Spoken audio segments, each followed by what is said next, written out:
how do I have an emotional depth, but and the other person has an emotional depth, but we're not dependent on each other for regulating ourselves. Welcome to the Reality Therapy Podcast, where the truth will set you free. Welcome. Joining me for the second time is Laura Becker, who is author of Surviving the Trans Myth and a life coach for families dealing with trans issues with their kids. And I'm so excited to have a great conversation. So welcome again, Laura. Thank you, Ryan. I'm glad to be back.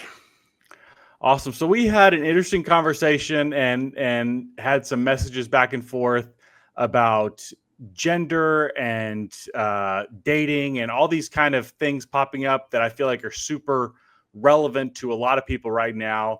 And I'm wondering what's been kind of on your mind in that regard lately? Well, as we were talking about basically this idea of a third space to date, because it seems like there's the dating apps, which are not very successful.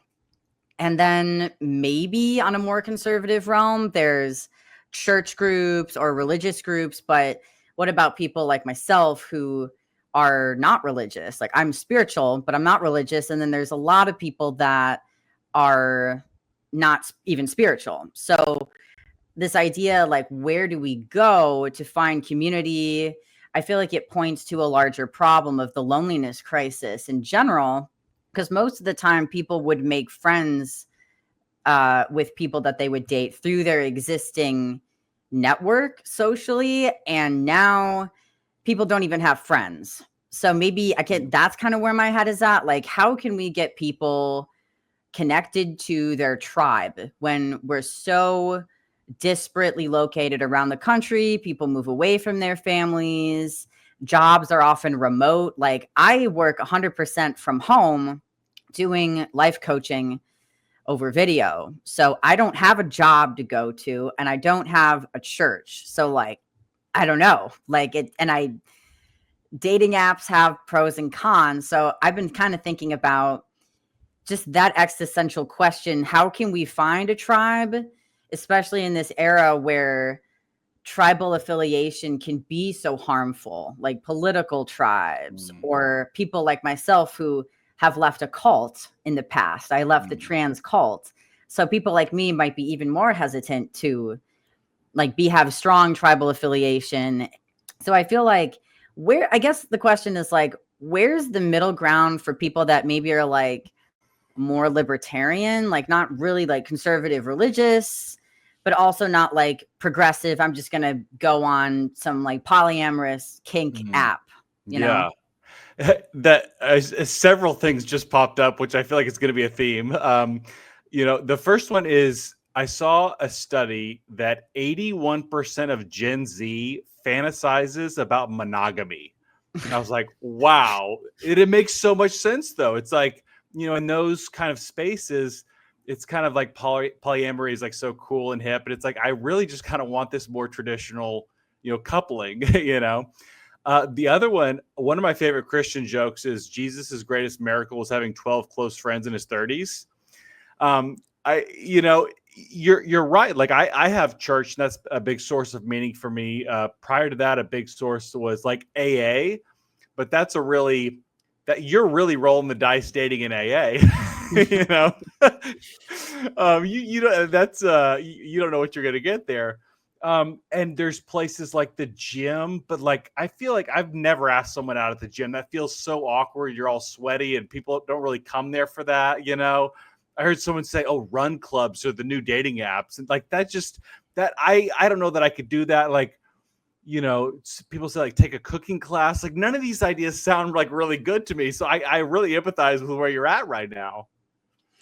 Yeah, I mean, honestly, I feel like matchmaking services are going to start coming back because we live in it's interesting because in the past, matchmaking was more to preserve tradition, make sure that maybe families of certain religious or cultural backgrounds preserved their matches within their belief system. But now I feel like it's because our culture is so individualized that we need a matchmaker. So I'm actually quite fascinated by this Keeper AI matchmaking service that I do want to try out once I put myself out there. Probably in the beginning of next year, I'll do that.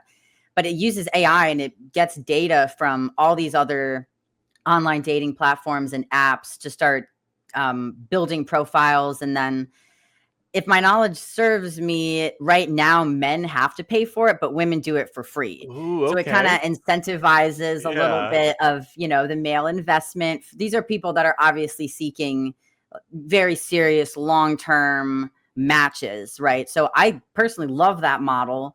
And I feel like AI matchmaking, I really am waiting for X to roll out a dating matchmaking service on there, because those people that use X are very loyal. They're Mm. obviously looking for shared values. It's kind of a free thinker alternative third space of its own in the media network. So I would love to see X. I mean, I've even seen a mutual of mine post a very thorough dating profile on X, and he's had success with that. So again, once I am ready, I'm going to also do that. I'm going to, since I have a large X following, I'm going to post that out and just be as authentic as I can and just see where that leads me. Because there's already this built-in algorithm tribe. So I kind of feel like AI matchmaking digitally is the way forward. That's so fascinating. Okay, I have a question for you, and that is, how much of a role do you think proximity plays? Because I've made some connections on X where I thought this could turn into something, and it's like you're 1,000 miles away, and it's like nothing. There's kind of no spark because there's no. I'm never seeing you in person. On one level, when you open up kind of to the entire globe, it's exciting because there's so many more possibilities than there are in your local town, but also like that lack of proximity creates like another huge barrier. That makes sense? No, absolutely. I mean, and I think that again, this is a problem of our current tribal isolation, is because we're all like single people living in apartments far away from our like families of origin or whatever. Like I moved across the country. I have no family anywhere near me. So I had to like start over from scratch to build in-person community. I mean, I think we have to be open to different circumstances. Like, for example, I saw someone post a profile and I was interested, at least on the periphery of the guy, but he was like, you must move to this state. And I had just moved to the state that I would want to live in. So I'm not going to, I felt like that's not aligned. Like, I think I'm meant to be here right now in Arizona. I'm not going to move, at least right now, for that person, even though like if I had met that guy here 100%, I would have at least messaged the person. So I do feel like that is a problem, especially as people get older. As if people are younger, they're starting out in their careers, they don't have a lot of like furniture or other things. But as we get older, like into our later 20s or 30s, like you and I are, I feel like are more set in like our homes. We have like stuff to move. It's not as easy to just move and relocate.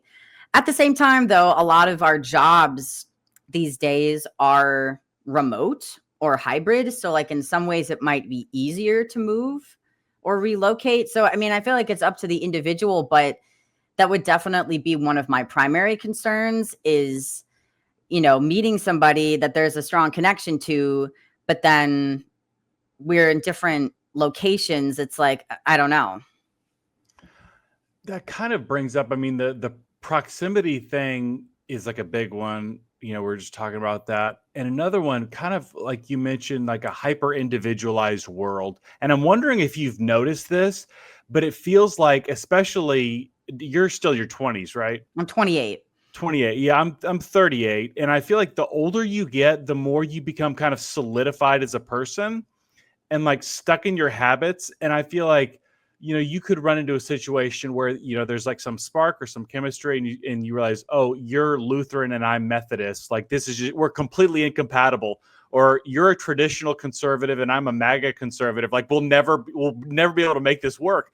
And you like become so fine grained in who you are like the number of compatible partners just shrinks dramatically. Do you resonate with that?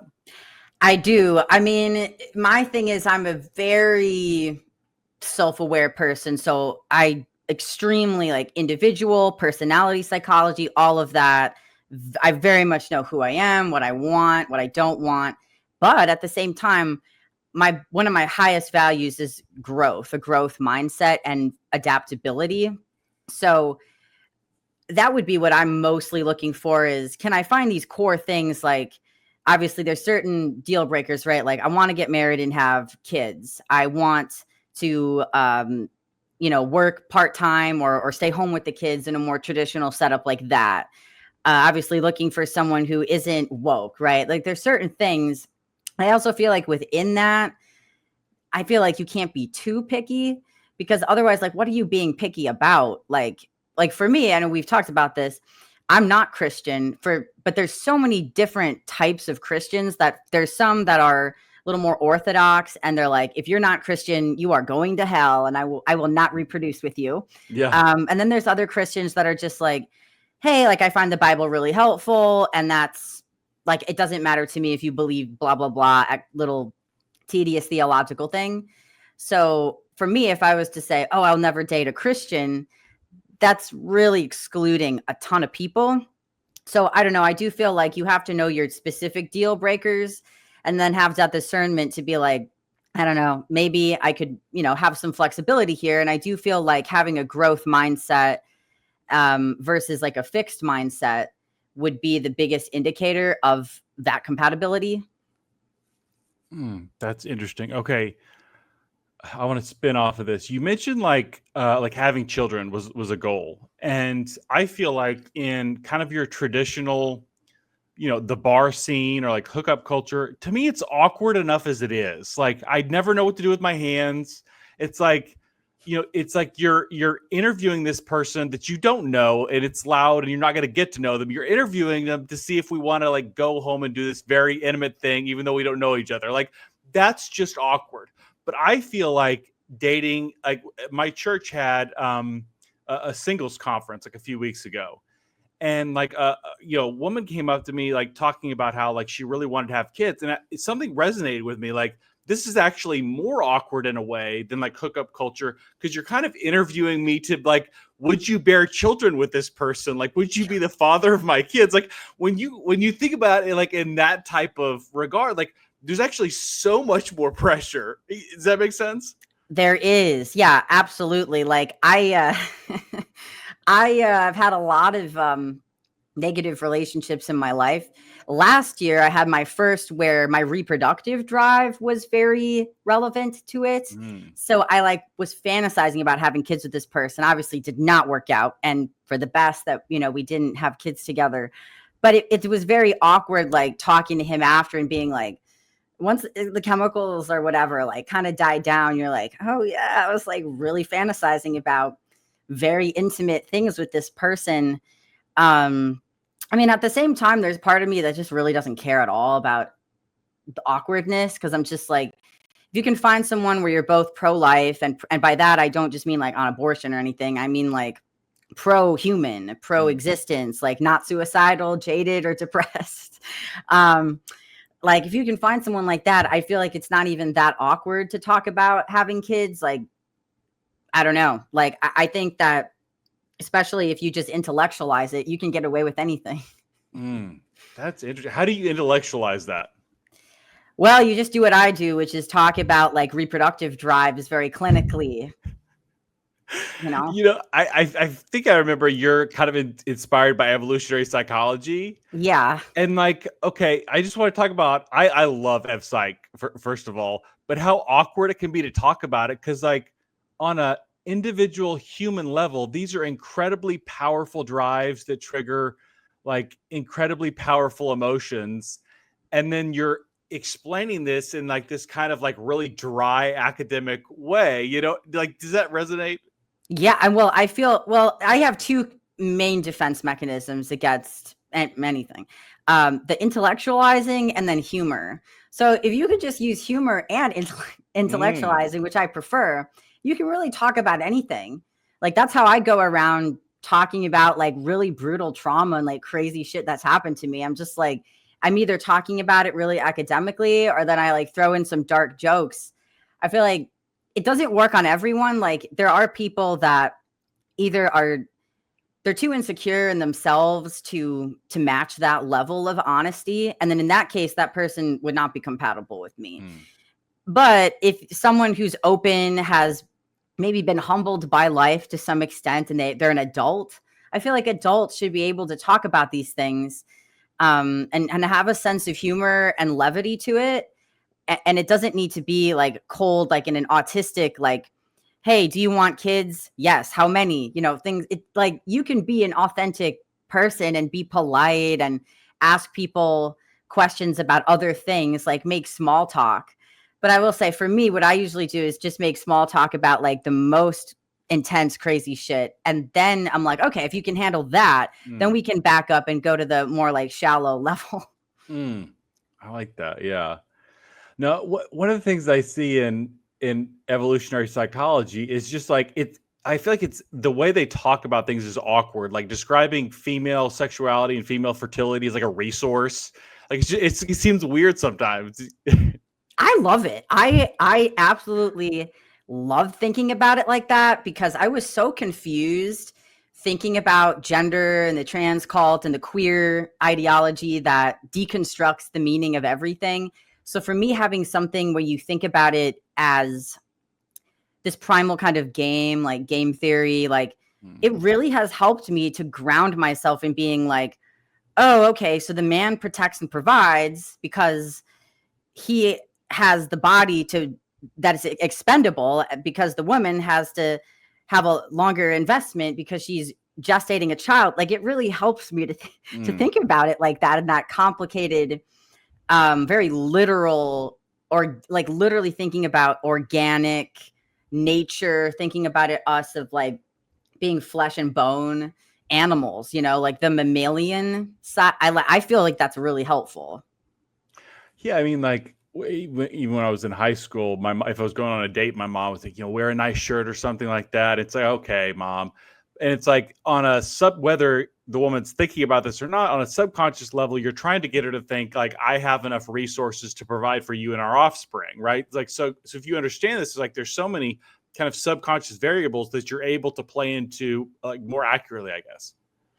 Yeah, I mean, once you kind of break it down to like, hey, the woman's main drive is to have a baby and mate for life and ensure safety in themselves and the offspring, and the male wants to pass on his lineage and have access to sex and reproduce and provide for that woman. Once you just break it down to that, I feel like everything else is just like a personalized flair. Like you can be very creative, but if you just kind of know that fundamental pattern, I mean, what you wear, what job you do, how much money you make, how many kids you want, whatever, all those other factors are, I feel like, just up to the individual to choose. So I actually don't look at it as like that rigid of a system. I just feel like it's kind of a perimeter or a boundary.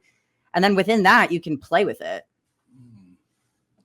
That's really, I'm wondering if we could kind of, I don't know exactly where I'm going with this, but if we could flesh out a little bit more of like the change in mindset from like a trans mindset to like, I mean, it seems like you've really jumped wholeheartedly into this like gender roles idea of like traditional gender roles and like this is femininity. Like, can you like walk me through that transition in mindset a little bit?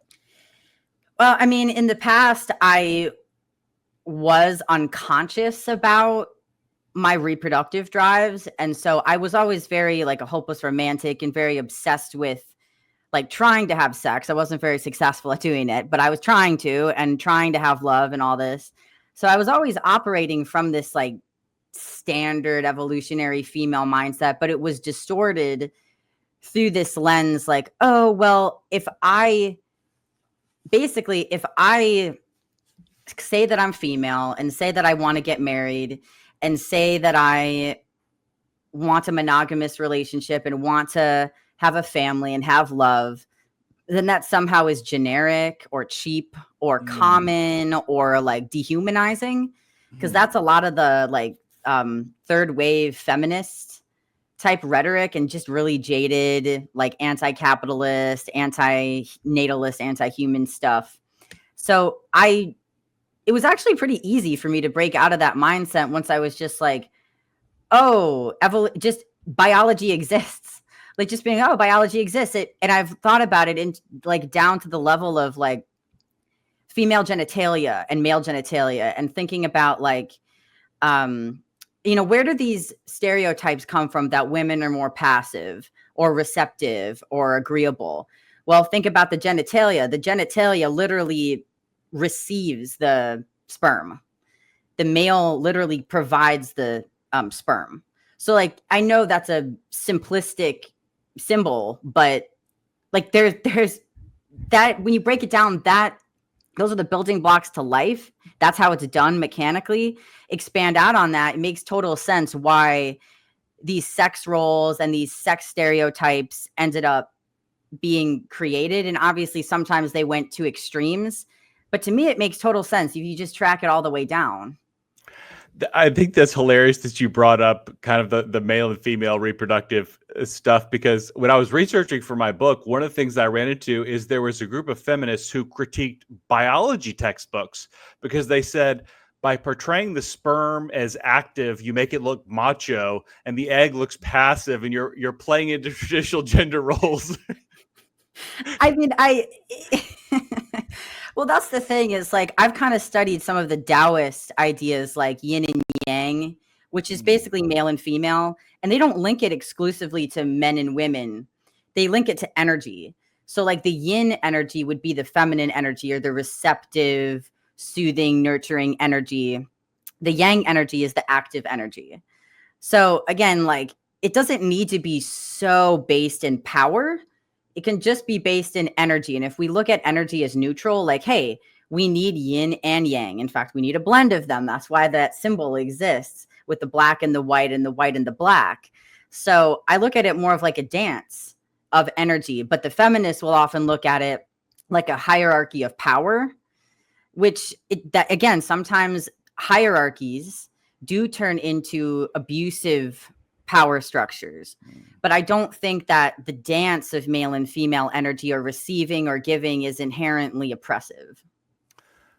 I 100% agree. And also to add on to that, people generally don't want this like flat egalitarian relationship between men and women. Like men and women are naturally different, and that difference is part of what attracts us to each other, right? Like that called sexual dimorphism. Where, what you look like as a woman or what I look like as a man, those like traits are what attracts one to the other. And even down to like psychological and personality traits, are attractive in a certain way. And you can say like, well, I don't want to, fall into a certain stereotype. But, if you want to attract that other person, like, what works and what doesn't, basically. Mm-hmm. Yeah. I mean, I feel like after I finish my memoir, I feel like I want to think and write more on how to get these messages across to a wider audience without it being alienating, because like, I don't really want to use the term like trad wife, because I feel like it's not that I disagree with most of what it signals. It's just that it often signals to people a symbol of weakness. And including my past self would have thought like, what, a trad wife, like some subservient, like bimbo, basically. That's what I would have perceived it as. And sometimes it is that, but most of the time it's a spectrum of women that just want like an arrangement that's practical. And I've actually had a lot of friends be like, yeah, I wanted to be like the independent career woman. And I was for a while, or they still have careers. But they're like, it just made more practical sense to just stay home with the kids and have the guy work more.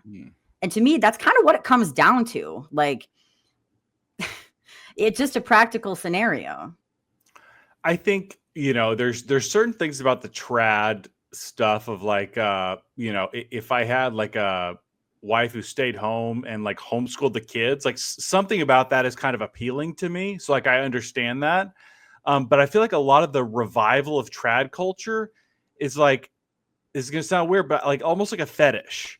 Like, there's like this very attractive woman who's like dressed in an apron, baking bread for you. I heard someone call it like the conservative version of porn. Like, does that resonate at all? Yeah. Oh, absolutely. I think that's happening. But it's just like what you said, like 85% or whatever of Gen Z fantasize about monogamy.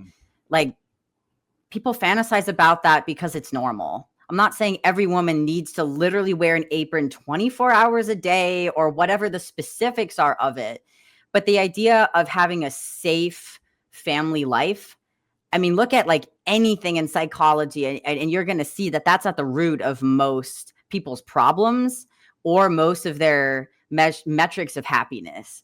So like, okay, you're fantasizing about having a beautiful wife that's cooking for you. Like, I don't really see anything abnormal about that.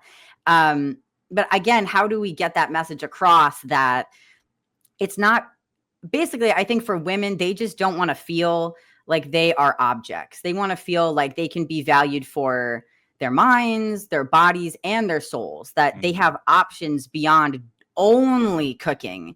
I think a lot of women would be happy to cook, but also be able to be taught how to read. I know that's an extreme example, but in the past, sometimes women weren't allowed to read, right?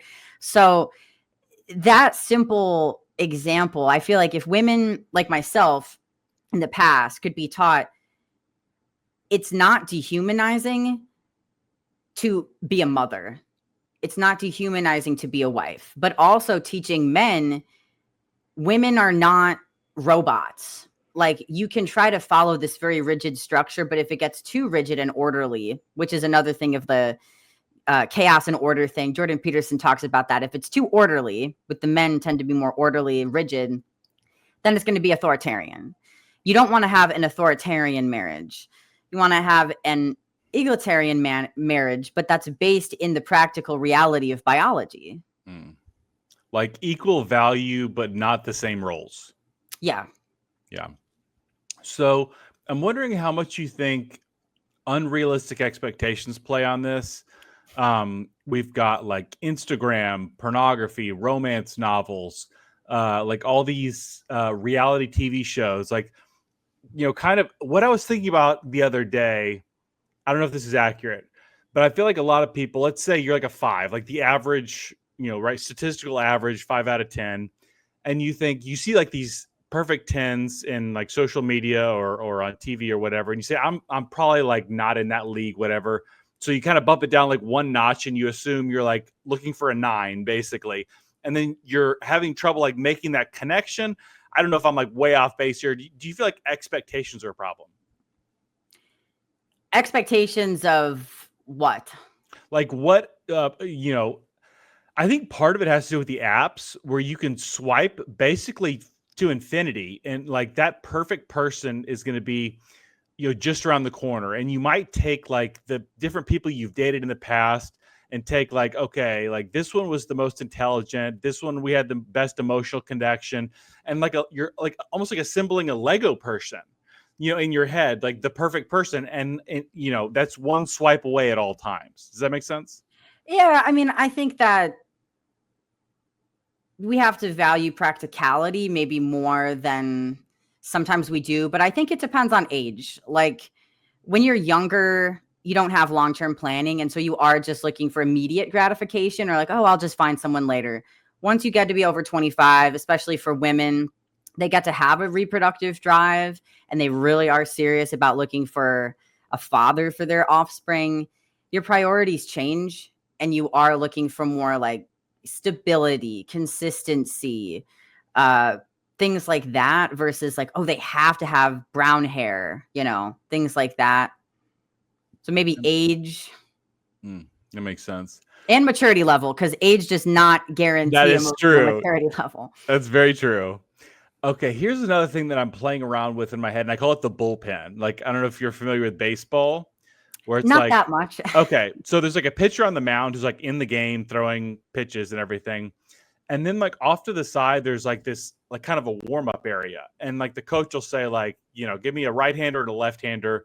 And they're like off to the side, kind of warming up in the bullpen. And he may say like, okay, give me the left-hander or whatever. And like that person comes in the game.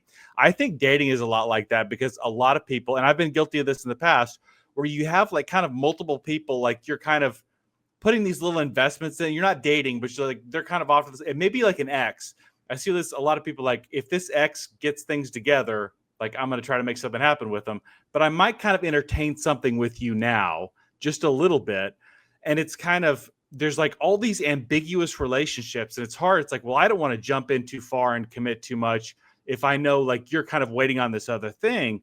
There's like a lot of kind of ambiguity that kind of complicates and creates confusion. Does that resonate?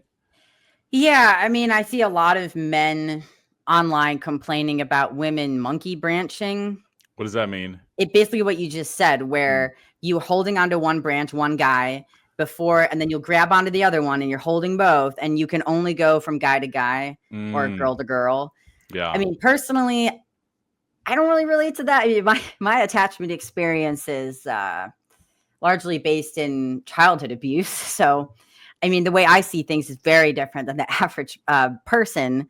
I look at things very consciously, you know, and when I see people doing stuff like that, I often will think, well, what is their mindset? Do they have a scarcity mindset? Like you have to cling and you have to go back to this person. Like, is there a codependency going on? I feel like you can approach the same situation with either by clinging to it or it being very loose and fluid. Like if you have an ex and you're like, okay, maybe they'll get their shit together, maybe not. In the meantime, I am gonna, you know, just move on with my life, versus the person that's like pretends that they're moving on with their life and like, oh yeah, I'm totally open to dating, but then in reality they're completely clinging. So it depends on their ability to detach in a healthy way and to actually attach. Because a lot of people, they are afraid of intimacy and they are not able to deeply attach. They can only shallowly attach. So they might think, oh, the reason I'm not connecting or I won't invest in this person is because I just don't feel that deep connection. When in reality, it's them. They can't actually connect deeply to anybody. So that's a particular attachment wound that I've experienced, not myself, but from dating those types of people, that they're not able to deeply attach. Whereas me, I will deeply, deeply, deeply attach to one person. And then, you know, I'm more of a monogamous type person. And so, yeah, I do think that it's just difficult. And I feel like, again, a lot of it's just self-awareness and maturity to be able to say, hey, I am open to dating around. I have heard this advice given to women that as a woman, you should not commit to a guy unless he asks you to be exclusive, because typically men are the ones that will kind of play the field. And I found that to be good advice, again, for someone like me who has struggled with dating people that are kind of unavailable and they're like half in and half out. So I'm like, okay, if a guy is like directly saying, hey, I would like to date exclusively, and obviously a woman could say that too, but personally, I would want the guy to show his clarity of investment and saying, I'm looking for something serious. I'm interested in doing it with you. Would you do this exclusively? So maybe asking or clarifying on both ends, are we going to be exclusive? And if someone isn't willing to do that, you move on, right?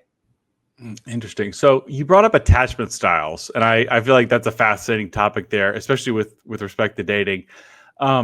Something I've noticed about myself is like I respond differently depending on the other person's attachment style.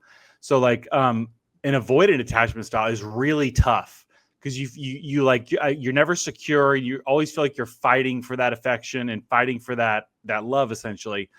And if the other person has an anxious attachment style, it feels really good because you're kind of constantly getting validated, but it's also a huge pressure on you to meet their emotional needs.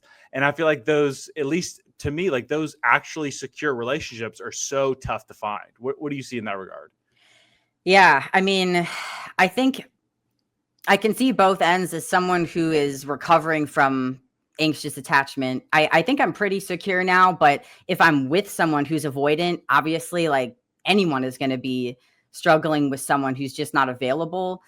Also, it is difficult as someone who has studied emotions and healing so deeply that now I'm helping other people to heal emotionally.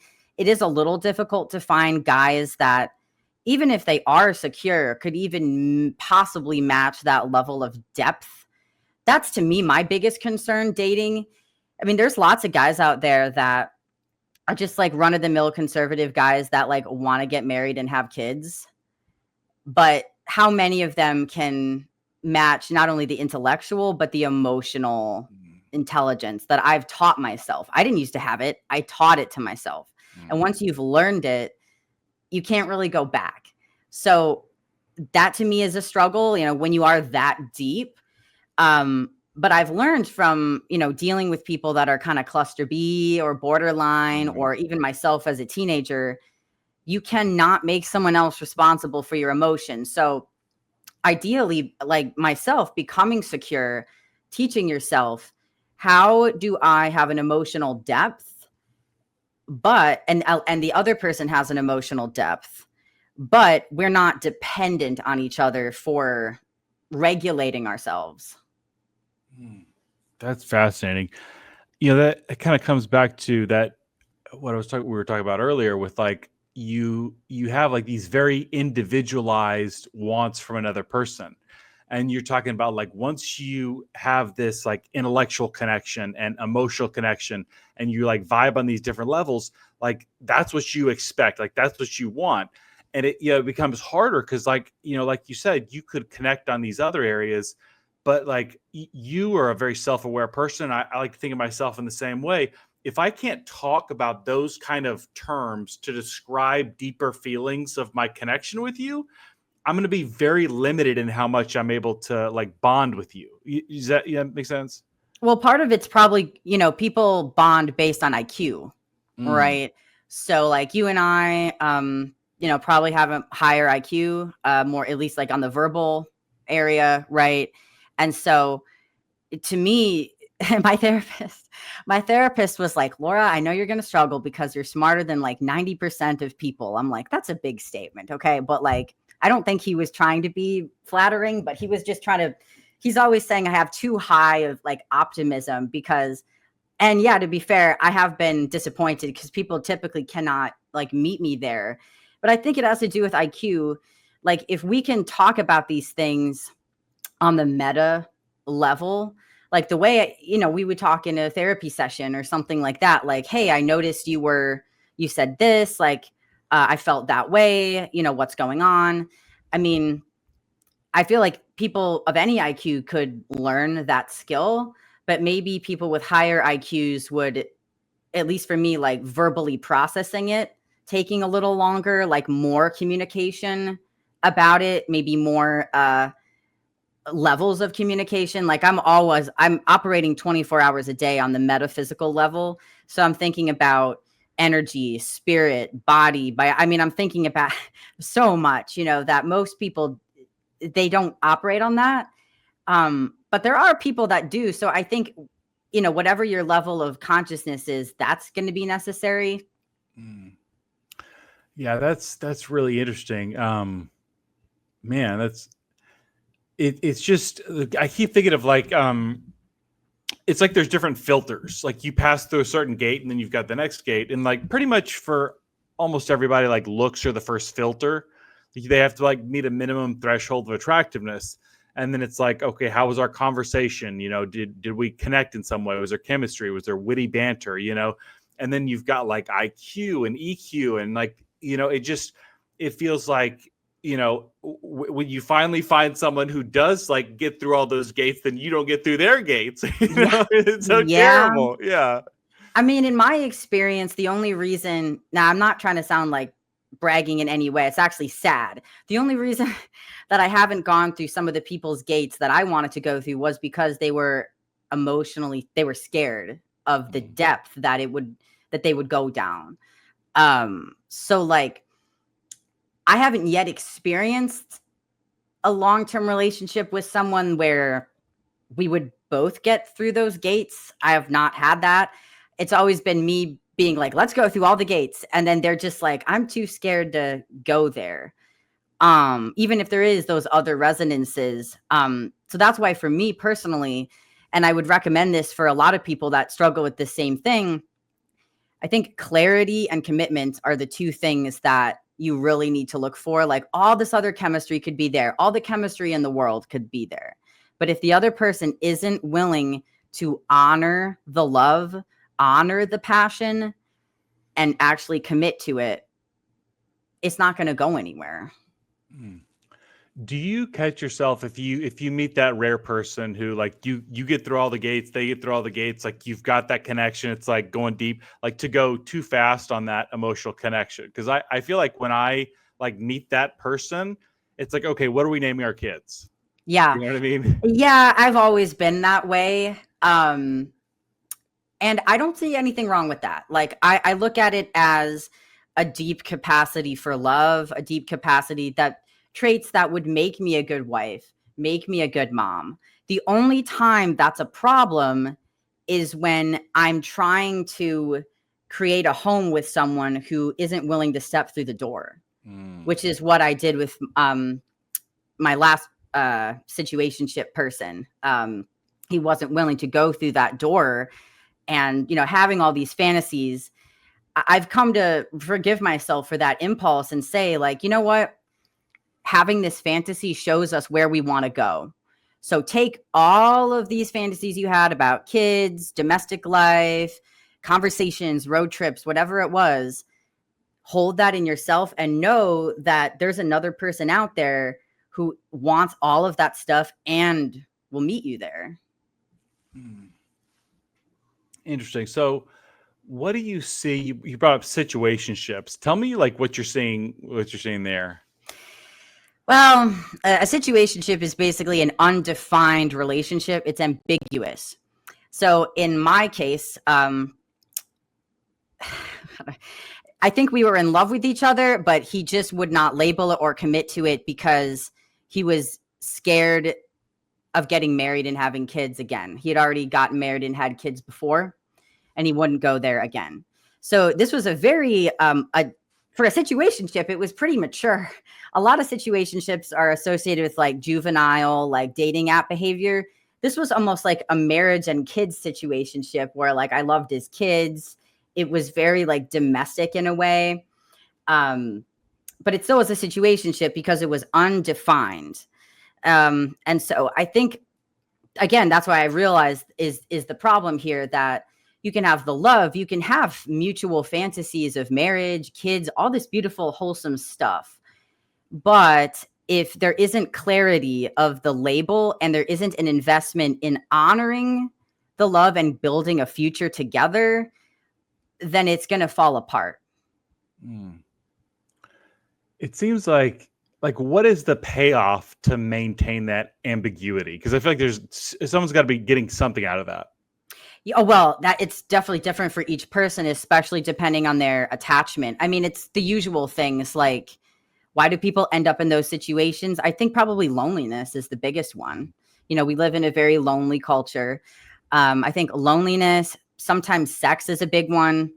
In my case, this was long distance and we never even had sex. So this was like purely emotional, psychological, again, like family bonding. I think it sometimes can provide a safe outlet for practicing relationships. Like for me, I haven't had a lot of relationship experience. So that kind of situationship gave me room to learn how I would show up in like the real. And it's not that I was like trying to make it not real. I wanted it to be real, but it wasn't. And so I was aware enough to be like, all right, well, this isn't going to turn into a future, but let me at least kind of practice how it feels to be close to another person, how it feels to have these triggers come up. I literally used it kind of as a lab experiment. And I don't necessarily recommend people do this unless they've done a lot of healing work. But I literally was like, okay, so here's my trigger here. Here's how I react there. And I actually healed a lot of my own patterns through this kind of practice. And for him, what he was getting out of it was a lot of really deep love from a very honest person where he had been abused by some narcissists and had a failed marriage. He got to have a very loving female presence in his life that cared for him and his kids, so again, loneliness. It's so interesting because I feel like it's like, I don't know of an analogy. I'm trying to think of an analogy, but it's like you try to steal these little bits of intimacy or pleasure or whatever, but you're not willing to kind of have the whole feast. Yeah, exactly. I mean, that's avoidant. That's very sad. Avoidant people are, I look at it as they can only handle breadcrumbs. They can't give a whole sandwich. I feel like he gave me what he had, but what he had was very little, So like it's very confusing, right? It's like someone can love you very much, but their capacity for love is so stunted or suppressed that what feels deep to them is actually very shallow to you, which was the case with him. And so again, you have to find someone who has a similar depth, a similar awareness, and honestly, courage. Like that's a big thing that I learned is what's the difference between me and anyone else in the world who doesn't heal from whatever it is? It's courage. You have to have courage to face your problems and to make a change. So that growth mindset that's why that's my number one priority. So, I think another thing that makes dating difficult is the like ripple effect it might have. Like as a guy, like I'm trying to think like 12 steps ahead if I'm asking somebody out. So if I'm asking out somebody in a shared friend group, like and things don't work out, that could fracture the friend group. Like I could lose like a lot of friends there. If you're like dating someone in AA and you break up, like one or both of you is gonna have to find a new home group, like dating in church, like you date someone, you break up, and now all of a sudden her friends that were your friends are no longer your friends. And so you've got this kind of ripple effect. And I feel like it kind of, I don't mean casual dating in terms of sleeping around, but like casual dating in terms of like, can we just go get coffee? Can we just hang out and grab some tacos or whatever? Like, I think it takes a lot of that off the table because it puts so much pressure on you. Like you better guess right, basically. Does that make sense? Yeah, that's definitely a factor. I mean, again, like I was thinking like last year when the situationship happened, I was kind of joking to myself, like, if we had lived in a little village, that never would have happened because the other people around, like the neighbors or community, wouldn't allow a guy to like string a girl along like that. That just wasn't acceptable. So it's like in some ways our culture has that where it's like, oh, you can kind of just breadcrumb a person, or you can have these weird entanglements that don't go anywhere and not invest because you don't have that pressure. I do think having some pressure is necessary. At the same time, I think that's why it's so important to have your own life outside of the relationship. Like you have to have your own career, your own friends, your own hobbies and beliefs. You can't just be in mess with that other person because there is that risk where people might take sides or you might split off in some sense. Interesting. So have you seen the movie Scott Pilgrim versus the World? And no. Okay, well, I'll have to explain this analogy then. So it's Scott Pilgrim played by Michael Cera, which makes it hilarious. And he wants to date this woman. I think her name is Ramona Flowers. And in order to date her, he has to defeat her 7 evil exes, right? And it's kind of this like cartoonish, we call it like comic book style shot movie.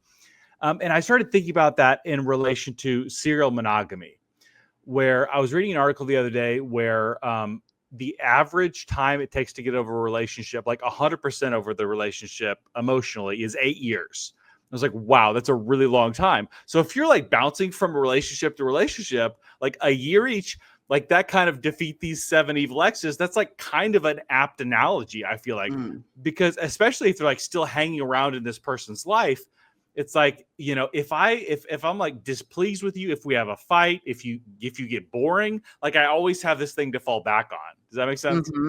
Yeah. And that's definitely a risk, like on either side. It doesn't matter what sex you are. I'm personally, I don't really relate to that because my thing is always like very deep investment. It takes me a while to get over it. And then I'm just like leveling up. So I'm like, all right, now that chapter of my life is over. I've now transcended onto the next adventure. But I understand that most people maybe avoid healing a little more. So like I'll be like, all right, time to take a day off of work and do grief work today. Like I will just cry all day about if I need to about something. Whereas most people don't do that. And I understand different things work for different people. So I do feel like that definitely would be a risk, right? For anyone, like, hey, we're talking or whatever, but then you're kind of getting emotional attention from an ex or someone else. I mean, that can even happen with like family enmeshments, right? Like, I don't know if you've ever seen on Dr. Phil, but like the classic old school Dr. Phil, where like the mother-in-law will really be enmeshed with the son's marriage and stuff like that. I feel like you really need to be able to self-regulate and not use anyone for emotional dependency. That is interesting. I mean, that's I'm not throwing stones at women here. Like that was something I was guilty of and I was kind of like convicted of. I was like, there's one or more exes, that I would just occasionally text, not to get back together with them, just like you text me back, I get this like 1 point of validation. I get this little hit of validation. It's like, okay, I can get through.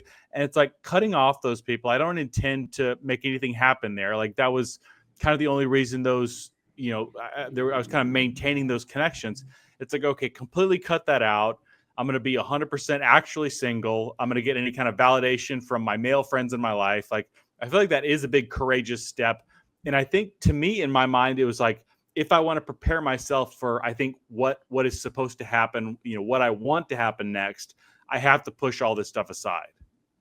Mm-hmm. I mean, the thing, like, I take a very radical approach to human behavior.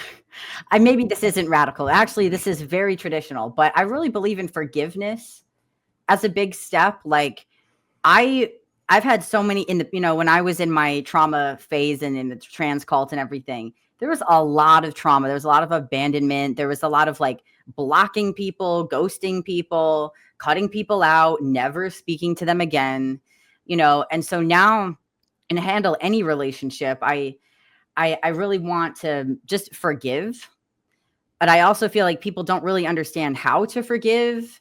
They maybe try to forgive too quickly, or maybe they feel like it's impossible to forgive. Or like the way I look at it is like, I can forgive, anybody in my life that I might have a past with and be on good terms with them and still, not forget, right? We forgive, but we don't forget. And forgiveness, I feel like, is part of moving on. So if you can forgive and actually let go and move on, that's going to be different than if you are forgiving, but more in a way where it's like, I don't know, actually, like I'm still going to try to use this person or whatever it is. How much does or should jealousy play a role in relationships? Because I feel like, if I'm taking myself back in time a little bit, if you're like going to some small town, I feel like there wasn't as many options to, you probably would have gotten married at like 18. You wouldn't have had a lot of exes. There wouldn't be a lot of opportunities for that type of thing. And I feel like you're kind of part of this interconnected web. And I feel like jealousy is more rational because there's a lot more opportunities for abandonment. Does that make sense? Mm-hmm. Yeah. I mean, I look at it again as the investment. So I think it makes sense to have a sense of possessiveness over the relationship because it's an investment. You have invested into this person, especially if you're married or having kids or plan to be. Of course, it makes sense to be protective. And I think if it's more of like a protective possessiveness that has, let's say, a productive outcome, I guess that's really, we'll judge it by the fruits, right? Like, I think there's possessiveness and jealousy that have very harmful consequences, like alienating, or in cases of abuse where you isolate your partner from everyone in their life, that kind of extreme. I do think that envy is normal. I feel like envy points to both what you don't have and want, and also have and want. So like gratitude.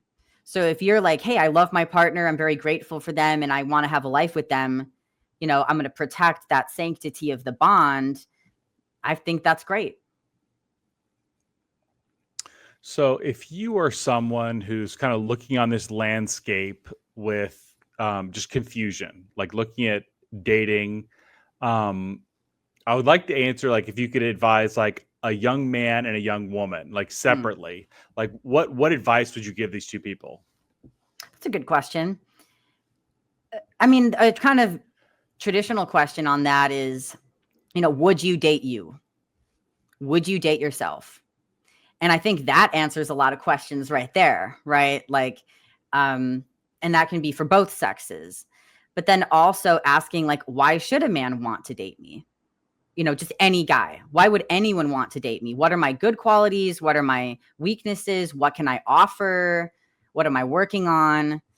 And then get a little more sex specific. Like, okay, I now understand in general my strengths and weaknesses, but specifically, what am I looking for in a partner? What am I looking for in life? What are my life goals? So I think, first of all, getting to know yourself as well as you can. What are your ambitions for career? What is your values around money? Like learning your values in life and what makes you feel meaningful. Then saying, okay, what might be meaningful to the average male? And I think that's what gets tricky, right? Like when a young woman or man is like, oh, what do men want or what do women want? And then there's so much toxic messaging around that. I think it's hard because it will depend on who you ask. Like you might ask like a jaded older woman. A lot of jaded older women will be like, men only want to use you for sex, and if you marry them, they're gonna steal your years of your life and make you a slave.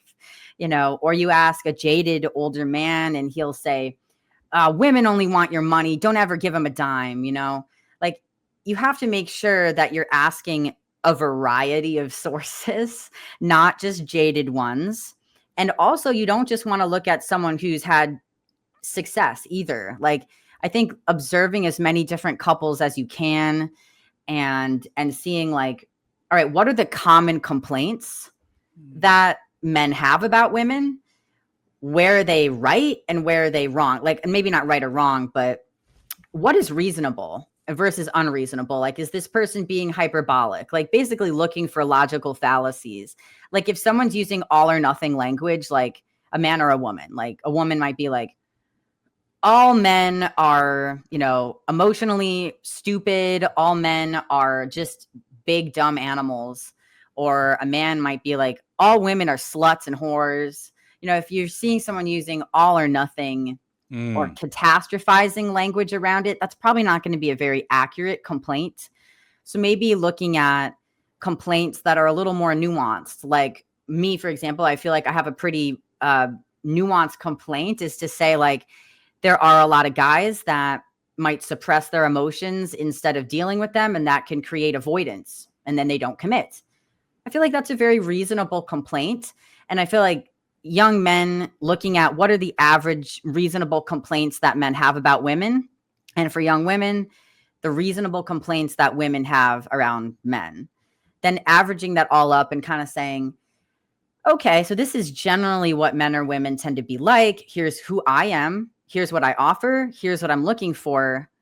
Now, how do I approach that with honesty, integrity, and courage?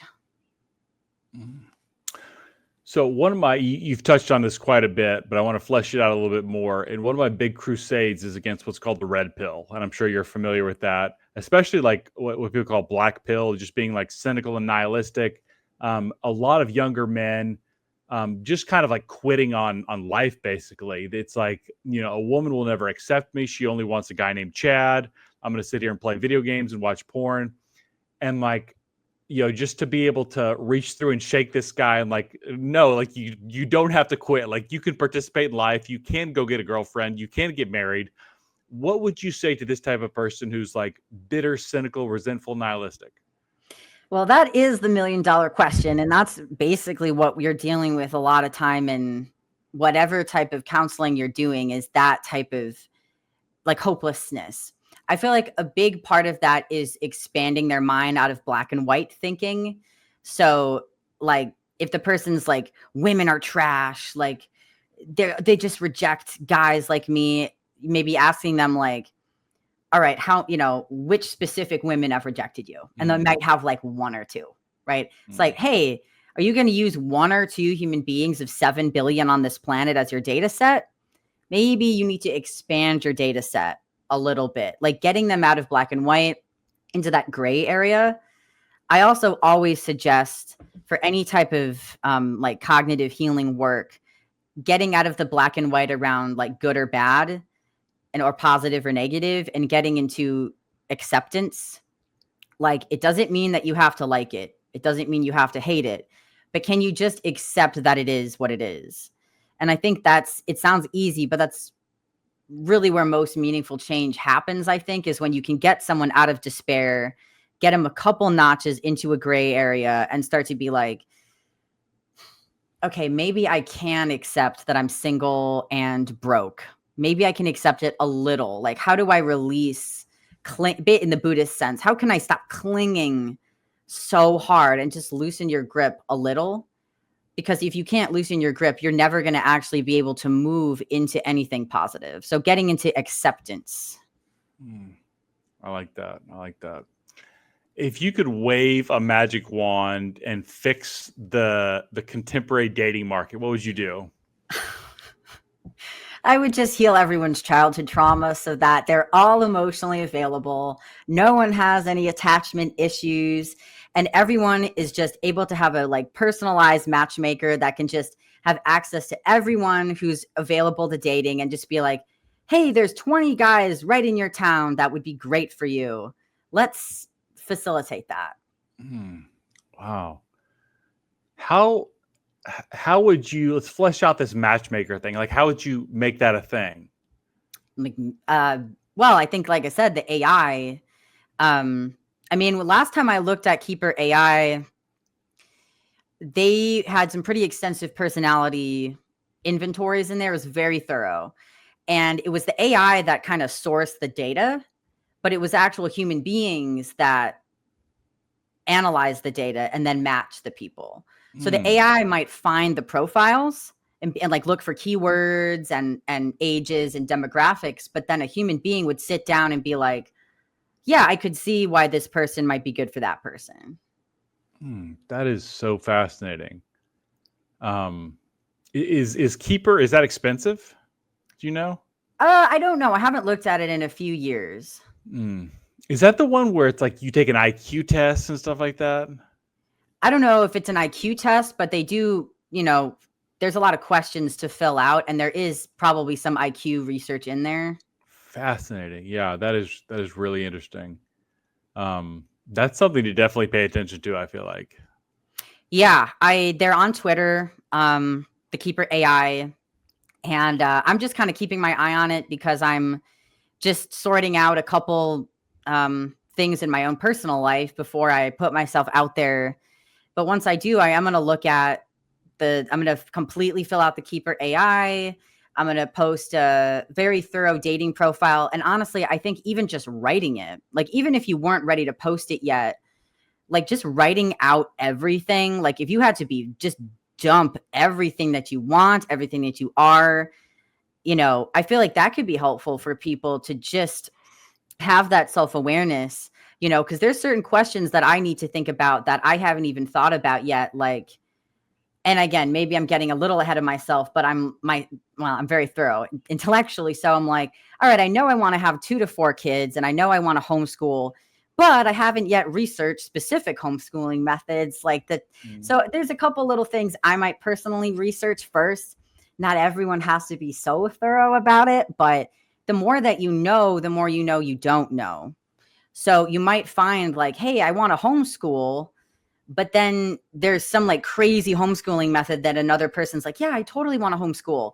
But what homeschooling means to them is different. So the more clarity you can have around your language, the better. So I was homeschooled from kindergarten through 9th grade, and I knew people in my homeschool community who went to Ivy League schools and other people who were illiterate. So like saying that you homeschooled like doesn't mean it means almost nothing to me, but you know, because that could mean so many different things. So yeah, I definitely get that. Awesome. What else do you think people need to know about dating, gender, like this whole conversation we've been having? I would say, I think what people often need is just